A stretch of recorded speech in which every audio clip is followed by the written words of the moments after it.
Hello students, today we will deal with the third or the final part of the chapter, the best Christmas present in the world. So let's recapitulate first. In the part first, we have read that the narrator of the story went to a junk shop and purchased a roll-top desk which was in bad condition. Then he started its repairing on Christmas Eve and found a letter in its drawer. He read the letter. It was from Jim McPherson to his wife Connie, as written on the top. So, children, the story was started when the narrator of the story went to the junk shop and he found a roll top desk there.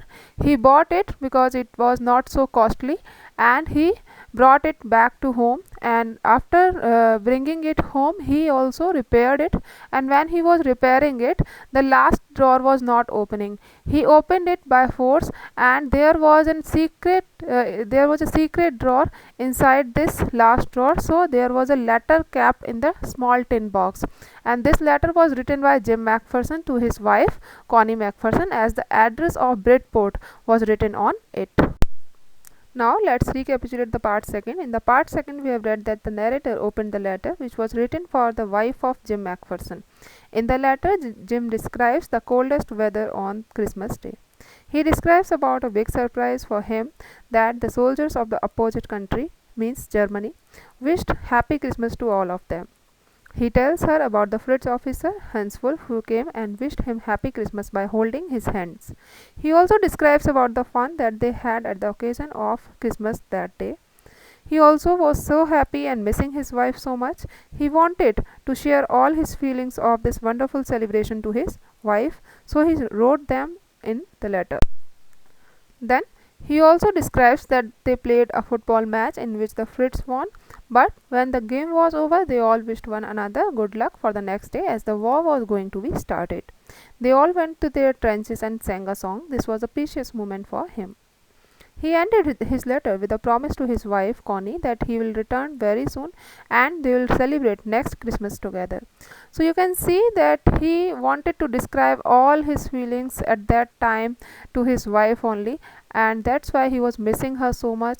So he thought that he would write a letter and then he would express all his feelings in this letter itself. So he wrote the letter, and in this way he wanted to share that moment with his wife. After reading this letter, what was the reaction of the author? We will see in the part third. Now the part third. I folded the letter again and slipped it carefully back into its envelope.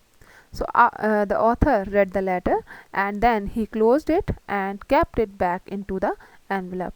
I kept awake all night. At that time he was unable to sleep as there were so many thoughts in his mind.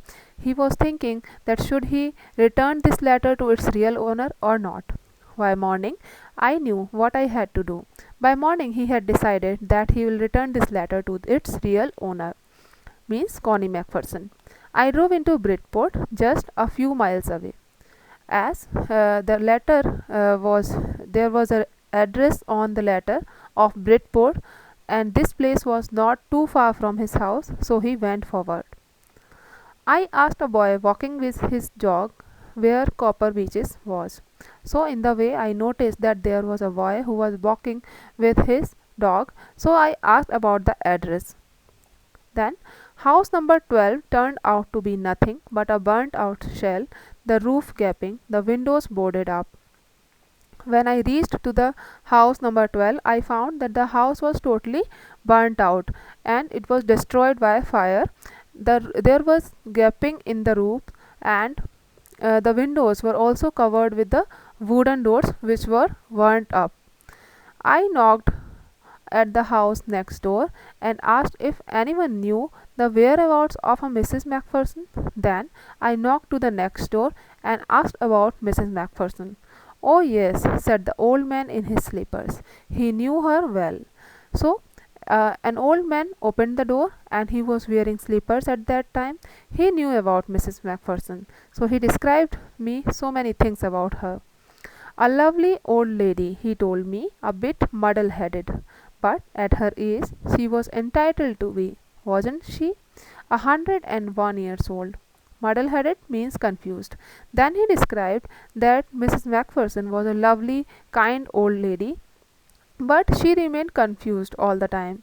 But as she was 101 years old, so it is supposed with that lady who is so old. She had been in the house when it caught fire. No one really knew how the fire had started, but it could well have been candles. So, when the house caught fire, she was inside the house, and no one knew that what was the real cause of fire. But I can guess that the candles would be the reason for this fire, as she used candles rather than electricity because she always thought electricity was too expensive. As she thought that electricity would be costly for her, so she used candles most of the times. The firemen had got her out just in time. When the house caught fire, the firemen rescued her. She was in a nursing home now, he told me, Burlington House on the Dorchester Road on the other side of town. And now she was admitted in a nursing home, and the name of the nursing home was Burlington House. It was situated on the Dorchester Road, and it was the opposite side of town. So, in this way, when the author reached to the house of Mrs. Macpherson, he knew about some things by the old man about Mrs. Macpherson, that she was an old lady and she remained alone in the house, but she remained confused all of the times. So, I found Burlington House nursing home easily enough. There were paper chains up in the hallway, and a lighted Christmas tree stood in the corner with a lopsided angel on top. When the author was informed that Mrs. Macpherson was admitted in Burlington House nursing home, he visited there, and when he reached there, he noticed that there was a beautiful decoration made by paper chains up in the hallway, and there was a beautifully decorated Christmas tree that was also placed in the corner, and there was a cute angel on the top of this Christmas tree. I said I was friend come to visit Mrs. Macpherson to bring her a Christmas present. Then I informed them that I am a friend of Connie Macpherson and I am here to present her a Christmas gift on this occasion. I could see through into the dining room where everyone was wearing a paper hat and singing. From this place, I was able to see the dining room and notice that every staff was wearing a paper hat and they were singing a Christmas song and they were enjoying together. The matron had on too and seemed happy enough to see me. The matron or the caretaker was also wearing the same hat, and when she watched me, she was looking so happy. She even offered me a mince pie. Mince pie is common to be offered on the occasion of Christmas. So she offered me a mince pie. Mince pie is a pie that is filled with sweet meat inside. She walked me along the corridor, and then she also walked with me to take me to Mrs. Macpherson's room. Mrs. Macpherson is not in with the others. She told me she is rather confused today, so we thought it best if she had a good rest. So she also informed me in the way that Mrs. Macpherson is not there in the celebration of Christmas with the others, and she informed me because she was not feeling well today, she was feeling a little bit confused, so we thought that she should take a good rest. So she is taking rest in her room. She has no family, you know. No one visits. I am sure she'll be only too pleased to see you. And she also informed me that Mrs. Macpherson was all alone in the world. No relative came to visit her, and that's why she told me that if Mrs. Macpherson will see you, she will be very happy. She took me into a conservatory with wicker chairs and potted plants all around and left me. Then she took me to the separate room which was covered with glasses so that Mrs. Macpherson will not be disturbed by the noise outside. And in this room there was a sofa, or you can say the chairs made up of cane wood. They were placed there, and some plants also there, so that Mrs. Macpherson could feel positivity by watching these plants.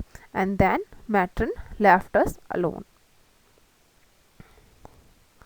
The old lady was sitting in a wheelchair, her hands folded in her lap.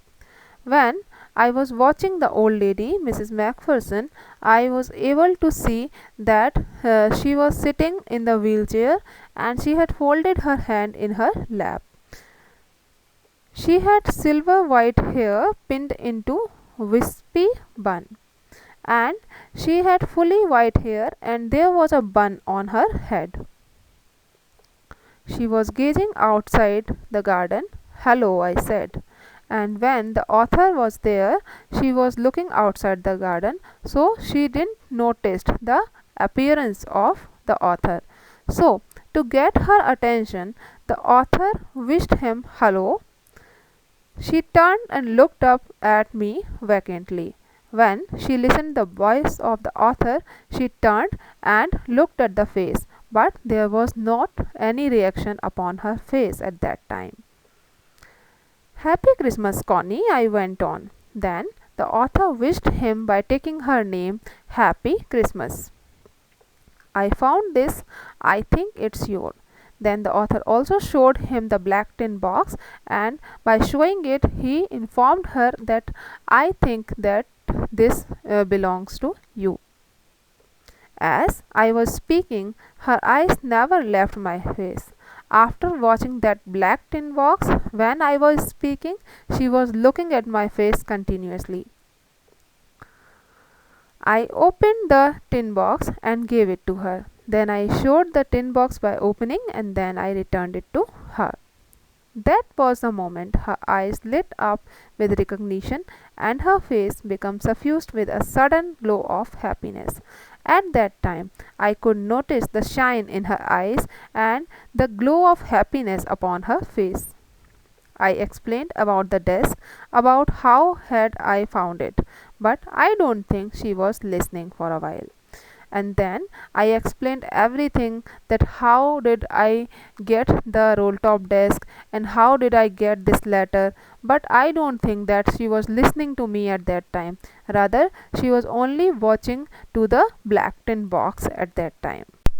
When the author was telling her story about that how he found the roll top desk and the letter inside its drawer, she was not taking any interest in his story. She was silent.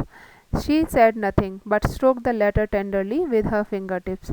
She remained silent for a few seconds, and touching the letter with great affection, as this letter was written by her husband. Suddenly she reached out and took my hand. Her eyes were filled with tears. "You told me you'd come home by Christmas, dearest," she said, "and here you are. The best Christmas present in the world. Come closer, Jim dear. Sit down." And then, suddenly, when she got back to her senses, she misunderstood the author as her husband, and she came nearer and held his hands, and there were tears in her eyes. She was very happy to see her husband on Christmas, because her husband promised her to celebrate Christmas together. "Now," she said, "I knew you will come surely on Christmas, dear. You kept your promise. Now your presence is precious gift of Christmas for me. I don't want anything now." And then she told me to come closer and sit down beside her. I sat down beside her, and she kissed my cheek. "I read your letter so often, Jim. Every day I wanted to hear your voice in my head. I always made me feel you were with me, and now you are. Now you are back. You can read it to me yourself. Would you do that for me, Jim dear? I just want to hear your voice again. I'd love that so much." Then, when the author sat, she kissed on his cheeks affectionately, as she was thinking that it is her husband, and told that whenever she missed him, she only read her letter. But she was waiting to listen her husband's voice. She said, "I knew you that you will come. You can't leave me alone in this world. And see, now you are here. Now, when you are here, then read this letter for me yourself." She requested the author by saying, "Please do that for me, Jim," as she was thinking it was Jim who brought this letter. And she said that I'm eager to listen your voice again. I love your voice. Now we'll enjoy this time together, and then perhaps we'll have some tea. I made you a nice Christmas cake, marzipan all around. I know how much you love marzipan. And then she said that we'll go back to home, we'll celebrate Christmas, and I'll make Christmas cake for you, I'll make cup of tea for you, and the Christmas cake will be with sweet covering. I know you love the sweet covering or marzipan on cake. In this way she described her feelings to the author, that how much she waited for her husband's return. Now she wanted to live happily with her husband, as she got the best Christmas present in the form of her husband's return from war. So children, I hope that this story is clear to you. Now come to the practice. Let's move to some practice questions. How did the author find Jim's letter? What did it contain? Jim talks about an incident that had just happened in the front. What was it? Who are the Fritz and Tommy in the story? Explain the line, I should like to be able to tell you that we began it. What did the Fritz begin? How did the British soldier react to the Germans' Christmas wish? What food did Jim McPherson and Hans Wolff share? How did Jim McPherson end his letter? What information did the author get from the neighbor about Mrs. McPherson? What did the matron inform the author? How was the house of Mrs. McPherson warmed? How did Mrs. McPherson react after seeing the tin box? So all these questions you have to answer. Thank you children. Enjoy your time. Happy learning to you.